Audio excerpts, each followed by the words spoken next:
Hello everyone, welcome to my YouTube channel let's study साथ साथ। तो जैसा कि आपको पता है, इस चैनल पर हम डेली इंग्लिश लिटरेचर और इंग्लिश ग्रामर के प्रैक्टिस सेट्स को सॉल्व करते हैं। ठीक है, अभी फिलहाल मैंने इंग्लिश लिटरेचर की टॉप 50 प्रैक्टिस सेट्स की वीडियो बनाई थी जो कंप्लीट हो चुकी हैं और उसमें लगभग मैंने 1000 क्वेश्चंस को सॉल्व कराया है। अगर किसी ने उन्हें नहीं देखा है तो आप उन्हें देख सकते हैं। तो फिलहाल अभी मैं लिटरेचर की प्रैक्टिस सेट नहीं चला रही हूँ। इस टाइम हमारी ग्रामर की प्रैक्टिस सेट की सीरीज चल रही है जिसमें मैं डेली आपको लगभग 20 क्वेश्चन सॉल्व कराती हूँ। ठीक है, इसी सीरीज में आज की वीडियो है जिसे हम अब सॉल्व करने वाले हैं।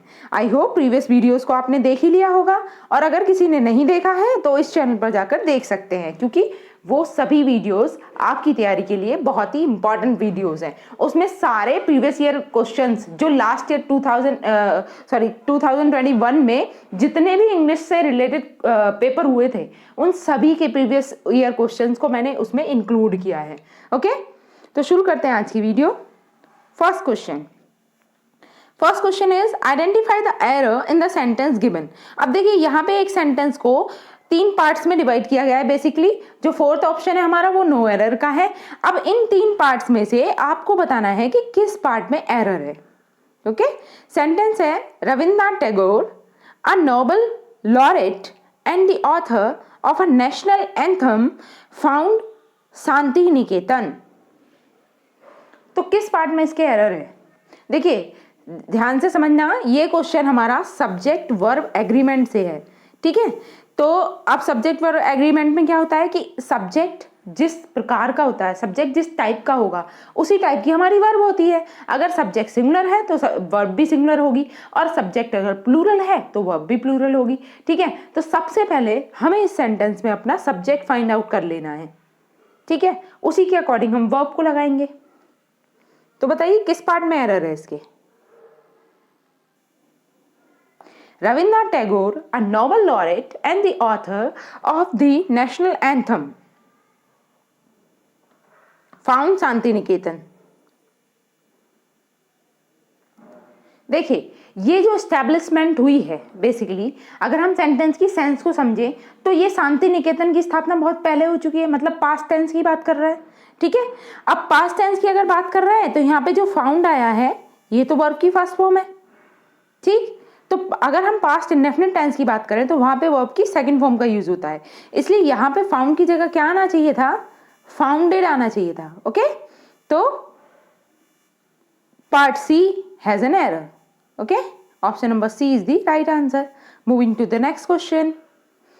Question second is choose the sentence which makes appropriate use of verbs given in the bracket. Okay, यहाँ पे ब्रैकेट में जो वर्ब दी हुई है ना, इसका अप्रोप्रिएट यूज बताना है। बेसिकली बी की कौन सी फॉर्म आने वाली है यहाँ पर। ठीक है, I dash there situation dash different. तो यहाँ पर बी की कौन सी फॉर्म यूज होगी? अगर फर्स्ट ऑप्शन देखें, I had been there situation was different, I was there situation was different, had I been there situation would have been different, had I been there situation, sorry यहाँ पे typing error है, situation had been different. तो यहाँ पर verb की कौन सी formation correct है? ये सेंटेंस, ये क्वेश्चन भी हमारा किससे है? सब्जेक्ट वर्ब एग्रीमेंट से।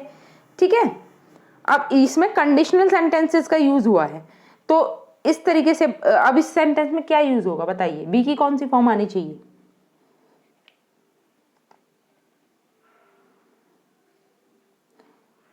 देखिए ये चीज आपको ध्यान रखनी है कि यदि हमारी प्रिंसिपल क्लोज पास्ट टेंस में है तो सबऑर्डिनेट क्लॉज भी पास्ट टेंस में ही होगी। ओके, अब जैसे अगर हम फर्स्ट ऑप्शन की बात करें, इसमें कहा गया I had been there situation was different, तो ये इसलिए रॉन्ग हो जाएगा क्योंकि एक हेल्पिंग वर्ब तो इसमें परफेक्ट की आ रही है और एक पास्ट की आ रही है। अगर नेक्स्ट देखें तो आई was there situation was different, ये भी करेक्ट सेंस नहीं बन रही। अगर हम थर्ड सेंटेंस की बात करें, had I been there situation would have been different, तो ध्यान रखना कंडीशनल सेंटेंसेस में हैड बीन का पेयर अप बनता है वुड हैव बीन से। ठीक है, जैसे अगर हम विल की बात करें, अगर कहीं पे आता विल, ठीक है, तो विल के साथ में जब हमारा दूसरा सेंटेंस बनेगा यानी कि सबऑर्डिनेट क्लोज बनेगी, उसमें हम सिंपल प्रेजेंट टेंस की वर्ब यूज करते हैं। ठीक है, सिंपल प्रेजेंट टेंस। ठीक, इसी तरीके से अगर ये पास्ट में होता सिर्फ वुड होता, वेट, अगर विल है तो सिंपल प्रेजेंट टेंस यूज करा साथ में, ठीक है, यानी कि वर्ब की फर्स्ट फॉर्म प्लस एस या ईएस, ओके, यदि सब्जेक्ट सिमिलर है तो। अगर ये विल की जगह वुड हो जाए यानी कि पास्ट हो जाए, तो वुड है तो यहाँ पर वर्ब की सेकंड फॉर्म यूज होना शुरू हो जाती है, ठीक है। अब अगर वुड की जगह वुड हैव आ रहा है तो फिर हम यहाँ पे परफेक्ट टेंस वाली बी की फॉर्म यूज करना शुरू कर देते हैं, जैसा कि सी पार्ट में दिया हुआ है, had I been there situation would have been different, okay. Option number C is the correct answer. Moving to the next question. Question number है third. Choose the sentence which makes appropriate use of verb given the bracket. देखिए यहाँ पर भी same है, जो second question किया है हमने उसी तरीके का है ये भी। इफ आई बी की फॉर्म कौन सी यूज होगी हमें देखना है। If I dash God I dash या एलिमिनेट ऑल सफरिंग, तो बताइए विच ऑप्शन इज राइट। ए है if I was God I could eliminate all sufferings. Next is if I were God I would eliminate all suffering. If I had been God I had eliminate all suffering. If I am God I can eliminate all suffering. What is the correct answer? देखिए यहां पर एक unreal condition है, मतलब कोई reality तो नहीं है इसमें कि गॉड सच्ची में बन जाएगा कोई, ठीक है। तो यहाँ पे क्या है, अनरियल इमेजिनेशन है। और जब अनरियल इमेजिनेशन होती है तो ध्यान रखना, वैसे तो हम यूजली आई के साथ वाज का यूज करते हैं, लेकिन अनरियल इमेजिनेशन में वर का यूज करते हैं, ठीक है। तो यहाँ पर जहां भी इफ के साथ में आए वर आया होगा वही करेक्ट होगा, ना तो वाज आएगा, ना ही हैड बीन आएगा, ना ही एम आएगा। Option number B is the right answer. If I were God, I would eliminate all suffering. ठीक है, option number B is the right answer. Moving to the next question number 4 is identify the correctly punctuated sentence from the following option. देखिए इनमें से correctly punctuated कौन सा है वो हमें देखना है, ठीक है। हर एक चीज को देखना है पंक्चुएशन में, किसे किसे, कैपिटल लेटर का यूज कहाँ होना चाहिए, कॉलन कहाँ आना चाहिए, अपोस्ट्रोफी एस किस तरीके से लगेगा, ठीक है, कोमास कहाँ कहाँ यूज होने चाहिए, ये सारी चीजें आपको ध्यान में रखनी है। अगर फर्स्ट ऑप्शन देखें, Arjun's mom comma a caring lady comma always bought him chocolates comma cakes comma bakery items and fruits, तो बताइए कौन सा ऑप्शन इसमें से करेक्ट है।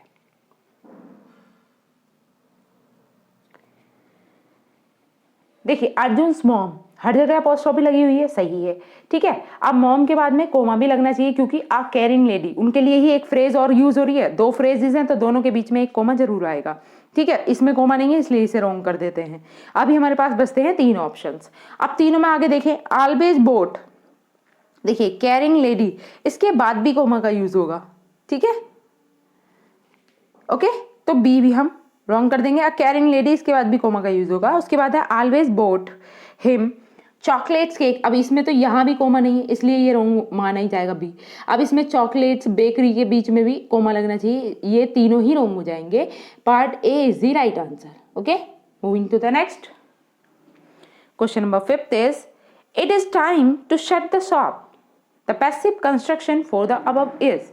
देखिए इसका पैसिव वॉइस में चेंज करना है। सेंटेंस है it is time to shut the shop, तो बताइए जब इसे हम पैसिव वॉइस में चेंज करेंगे तो क्या बनेगा।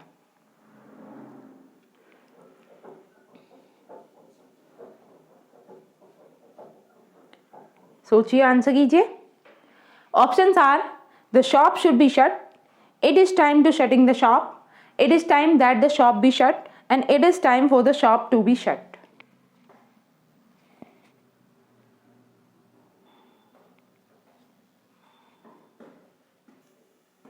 What is the correct answer? सोचिए, आंसर कीजिए।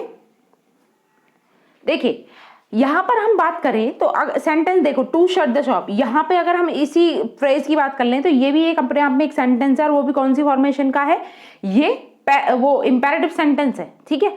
अब इम्पेरेटिव सेंटेंस जब भी हम पैसिव वॉइस में चेंज करते हैं तब उसे किस तरीके से करते हैं? ये जो द शॉप है ये शुरू में आ जाएगा। वैसे तो हालांकि अगर इट इज टाइम नहीं आता तो हम लेट से बनाते हैं, let the shop be shut, ठीक है, शॉप टू बी शट, इस तरीके से। लेकिन अगर हम इसमें ही बात करें तो ये वाला फॉर्मेशन सही है, it is time for the shop to be shut. Okay, option number D is the correct answer. Next question 6 is choose the correct word for the expression. अब देखिए यहाँ पे एक ईडियम दी हुई है, इस ईडियम के लिए करेक्ट इंप्रेशन आपको बताना है, मतलब करेक्ट मीनिंग क्या होगा। One who settles in another country, very easy, this is the easiest one for today. बताइए, one who settles in another country, migrant, immigrant, native, parasite. What is the correct answer? Yes.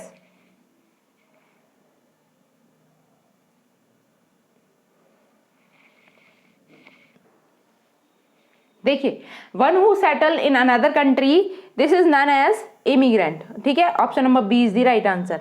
Migrant आपको पता ही है, मतलब जो एक जगह से दूसरी जगह विचरण करते रहते हैं उन्हें माइग्रेंट बोलते हैं। नेटिव जो अपने मतलब राष्ट्रीय नागरिक हो, ठीक है, इस तरीके से। Okay, now moving to the next question number 7, which of the following idiomatic comparison is not correct। आपको बताना है कि इनमें से कौन सी इडियम करेक्टली नहीं है, मतलब कुछ और वर्ड्स का यूज हो गया उसमें। पार्ट ए है as bitter as gall, as cheerful as bark, as red as cherry, as silent as star. तो बताइए इसमें क्या है, इसमें कौन सा पार्ट रॉन्ग है?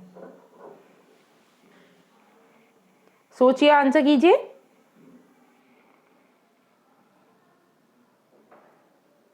देखिए, एज बिटर एज गेल ये सही है बिल्कुल। अगर हम अगला देखें, as red as cherry, this is also correct.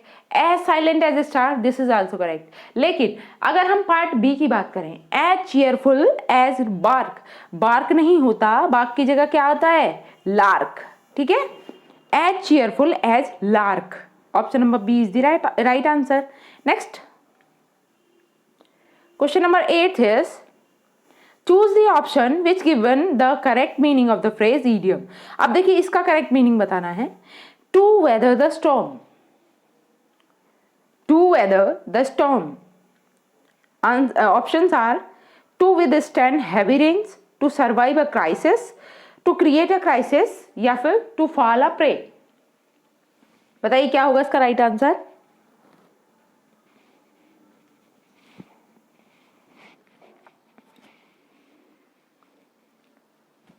सोचिए और आंसर कीजिए। To weather the storm, sorry यहाँ पे टू ये वाला होना चाहिए था, टीयू, हाँ, टू वेदर द स्टॉर्म। देखिए इसका मतलब होता है टू सर्वाइव अ क्राइसिस, ठीक है, option number B is the right answer. Next question 9, to rest on one's laurels, इसका मीनिंग क्या होगा? This is also an idiom. अब इसका मीनिंग बताना है। To rest on one's laurels, what does it mean? देखिए ऑप्शंस हैं, to depend on one's destiny, to become a restless person, to retire from active life, to crave from undue popularity.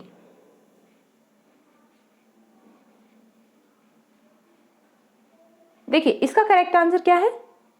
To rest on one's laurels. इसका correct meaning है to retire from active life, ठीक है, option number C is the correct answer. Next, I hope it is clear to you. Question 10, it is difficult to discern the sample on the slide without adjusting the microscope. अब इसका discern, ये जो word दिया गया है capital letter में, discern, इसका nearest meaning बताना है। बेसिकली हमको क्या बताना है? सिनोनिम बताना है। ओके, तो इसका सिनोनिम क्या होगा डिसर्न का? ऑप्शन है डिस्कार्ड, अरेंज, डिटरमाइन, डिबेट।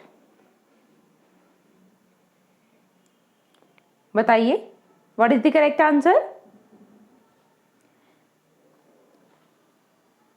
देखिए डिसर्न जो होता है इसका मतलब होता है टू टेक डिसीजन, ठीक है, निर्णय लेना। ओके, अगर हम ऑप्शंस के अकॉर्डिंग बात करें तो डिस्कार्ड का मतलब होता है नष्ट कर देना किसी चीज को या रद्द कर देना, ठीक। अगर हम बात करें अरेंज की तो अरेंज का मतलब क्या होता है, व्यवस्थित करना कोई चीज, ठीक है। और डिबेट मतलब बहस करना।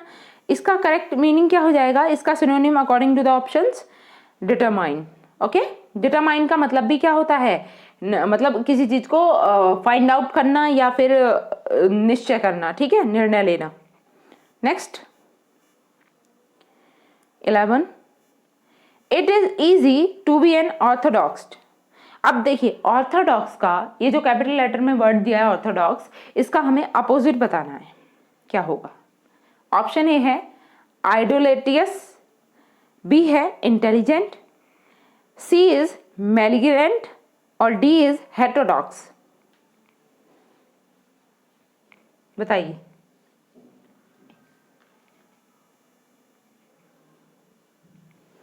देखिए ऑर्थोडॉक्स किसे कहते हैं वैसे,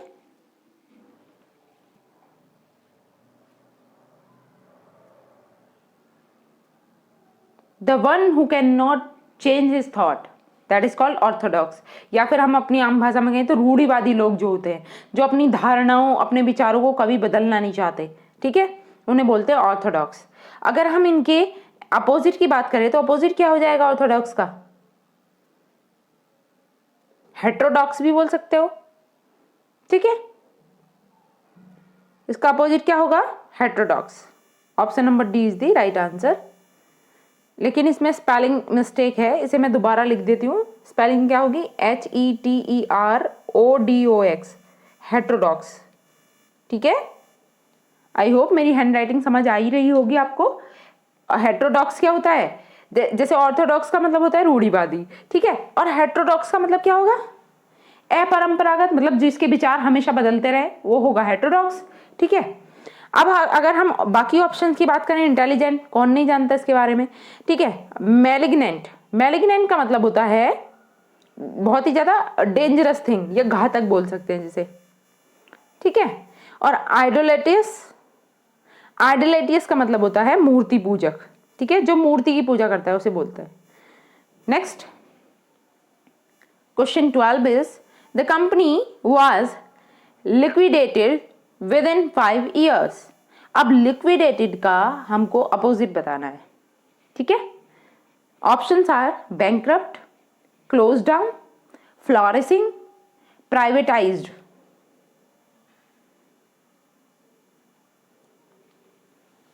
देखिए लिक्विडेटेड का मतलब क्या होता है, लिक्विडेटेड का मतलब होता है मतलब लोन से मुक्त हो जाना, एक तरीके से, जिससे जैसे बहुत ज्यादा कर्जा चढ़ा हुआ हो तो वो कर्जा उतर जाना, ऋण मुक्त हो जाना, एक तरीके से लोन फ्री हो जाना, ठीक है, ऋण मुक्त, इसका लिक्विडेटेड का मतलब होता है, ठीक है, ऋण मुक्त। अब अगर हम इसके ऑपोजिट की बात करें तो क्या होगा, अब तो सीधे सीधे पता ही चल गया होगा आपको, यस, बैंकरप्ट, ठीक है। Option number A is the correct answer. अगर बाकी की बात करें, क्लोज डाउन मतलब बंद हो जाना कंपनी का। नेक्स्ट फ्लोरिशिंग मतलब बहुत ज्यादा तरक्की करना या बढ़ना, ठीक है। प्राइवेटाइज आपको पता ही है, निजीकरण करना। Next just a minute, yes, हाँ 13 ही चलेगा, अभी 13 देखते हैं। My first lecture in the classroom a fiasco.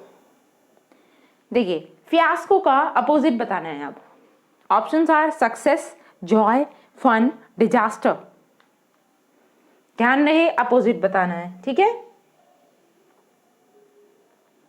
Fiasco means क्या होता है, फियास्को मीन्स होता है मतलब बहुत ही असफल हो जाना, एक तरीके से फेल हो जाना, ठीक है, असफल फियास्को, ठीक। अब अगर हम इसके अपोजिट देखें तो क्या हो जाएगा, success. Option number A is the correct answer. बाकी सब डिजास्टर आपको बताइए, बहुत ही ज्यादा बेकार स्थिति हो जाना, है ना, फन और joy. Next 14, it was indeed arduous to cross street in New York. अब यहां पर आर्डुअस का हमको अपोजिट बताना है, क्या होगा आर्डुअस का opposite? Options are pleasant, effortless, interesting, risky. बताइए क्या होगा इसका राइट आंसर? देखिए आर्डुअस मीन्स होता है डिफिकल्ट थिंग, ठीक है, बहुत ही ज्यादा difficult. Just a minute, difficult, ठीक है, आर्डुअस का मीन्स होता है डिफिकल्ट। अब अगर हम इसका अपोजिट का बात करें, अपोजिट की बात करें तो क्या होगा? Pleasant, effortless, interesting, risky. Obvious सी बात है, डिफिकल्ट का क्या हो जाएगा? एफर्टलेस, ठीक है। Option number B is the right answer. Arduous, it was indeed arduous to cross street in New York, तो इसकी जगह आर्डुअस की का अपोजिट क्या जाएगा? एफर्टलेस। बाकी सबका मतलब आपको पता ही है। Moving to the next answer, next question 15. He is an indefatigable worker. अब indefatigable का आपको नियरेस्ट मीनिंग बताना है, ठीक है, बेसिकली इसका सिनोनिम बताना है indefatigable का। Options are tired, tireless, brave, skilful.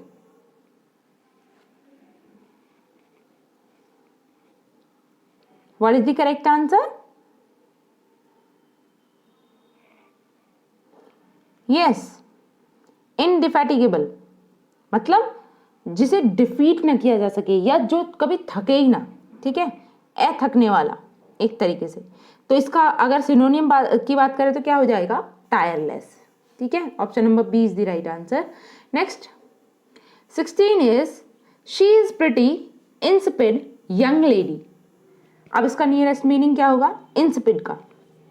बताइए। Options are clever, lazy, dull, लीन।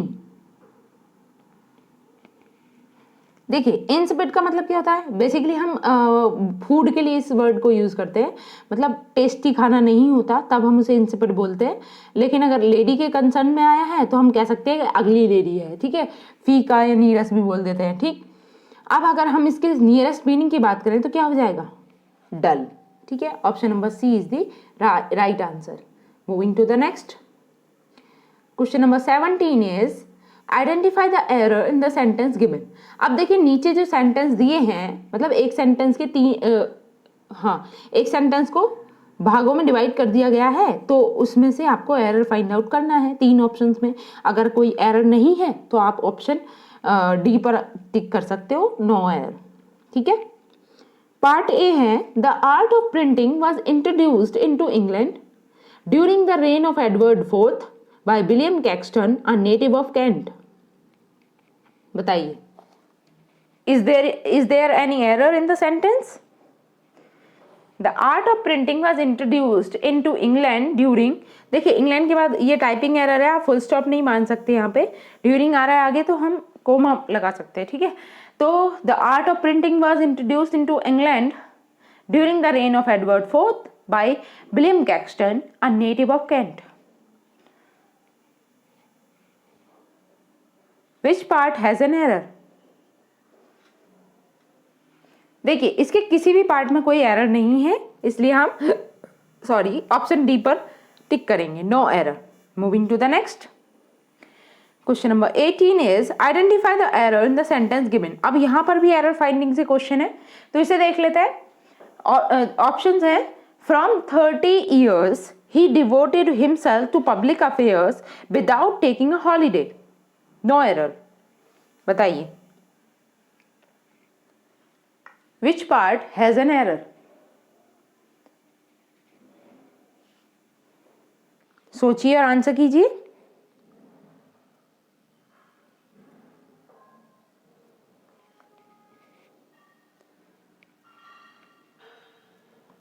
क्या होगा इसका राइट आंसर? देखिए यहां पर ऑप्शन ए में ही एरर है। हम देखें तो यहाँ पे फ्रॉम नहीं यूज करेंगे हम 30 ईयर के साथ, this is a period of time, और पीरियड ऑफ टाइम के साथ हम अक्सर 4 का यूज करते हैं, तो फ्रॉम की जगह क्या आना चाहिए था? 4 आना चाहिए था, ठीक है। For 30 years he devoted himself to public affairs without taking a holiday, ठीक है।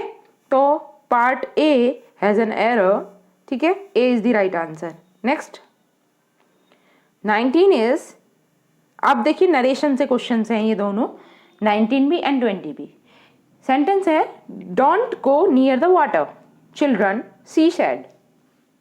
अब इसे इनडायरेक्ट फॉर्मेशन में चेंज करना है हमें, ठीक है। बेसिकली यहाँ पे इन्वर्टेड कोमास होने चाहिए थे, ये टाइपिंग एरर है, सॉरी फॉर दैट, ठीक है। अभी देख लेते हैं इसका क्या, किस तरीके से इनडायरेक्ट नरेशन बनेगी। देखिए इसमें कहा गया don't go near the water children, तो सबसे पहले हम ये देखेंगे कि हमारी जो रिपोर्टेड स्पीच है वो कौन से सेंटेंस में है, वो असर्टिव है, इंटेरोगेटिव है, इंपेरेटिव है या एक्सक्लेमेटरी है। तो यहाँ पर हमें देखने से पता चलता है कि ये सेंटेंस रिपोर्टेड स्पीच जो आई है हमारी, ये वाली रिपोर्टेड स्पीच जो इन्वर्टेड कॉमास के अंदर होती है, ये इंपेरेटिव सेंटेंस फॉर्मेशन में है। अब इंपेरेटिव सेंटेंस का जब हम डायरेक्ट से इनडायरेक्ट चेंज करते हैं तो सेंटेंस की फील के अकॉर्डिंग हम सैड को चेंज करते हैं, ठीक है। अगर सेंटेंस में ऑर्डर दिया जा रहा है तो ऑर्डर्ड कर देंगे, सलाह दी जा रही है तो एडवाइज्ड कर देंगे, ठीक है। इस तरीके से डांटा जा रहा है तो स्कॉल्डेड कर देंगे, ठीक। अब यहाँ पे अगर हम देखें तो ये क्या कर रहा है, मतलब सजेशन दिया जा रहा है, वार्न किया जा रहा है, पूछा जा रहा है या विनती की जा रही है। सोचिए क्या फीलिंग निकल के आ रही है इस सेंटेंस से, don't go near the water. देखिए इसमें वार्न किया जा रहा है, ठीक है, तो हम वार्नड लगाएंगे, सैड को बदलकर वार्न में चेंज कर देंगे हम सैड को, ठीक है। She warned the children not to go near the water, okay. Option D is the right answer. Next question number 20, he said please please give me another chance. तो देखिए यहाँ पर 2 बार प्लीज का यूज हो रहा है, जिससे हमें पता चलता है कि इसमें रिक्वेस्ट ही की जा रही है, ठीक है, एक तरीके से बैक किया जा रहा है। तो हम क्या लगा देंगे, बैग्ड। बैग मतलब भीख मांगने के सेंस में भी आता है, लेकिन रिक्वेस्ट जब बहुत ही ज्यादा गिड़गिड़ा कर रिक्वेस्ट की जाती है तो उसे भी बैग्ड ही बोलते हैं।